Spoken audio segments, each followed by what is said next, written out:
Ostaje 0-0, ali evo krenula su uzbuđenja. Najprije ona velika šansa za Zebu, sada je ovaj pokušaj Grahovca i dosta sreće za Adnana Gušu. Stativa je spasila gostujuću ekipu. Svraka.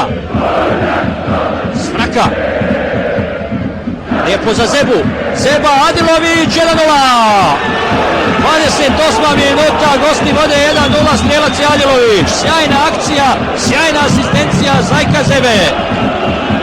Minuta 28. Željezničar vodi na gradskom stadionu u Banja Luci sa 1-0 nakon zaista krasne akcije od samog početka. Svraka za Zebu, ovaj ubacuje za Adilovića koji je onako neomjetan, samo sa metra ili dva loptu ubacio praktično u prazan gol. 1-0, vode gosti. Gledamo još jednom. Ovo je za početak te akcije. Svraka sjajno izbacuje Zebu, ovaj od prve zaboravljen Adilović od igrača zadnje linije borca. 1-0 vode gosti. Gledamo još jednom ko je tu kasnio.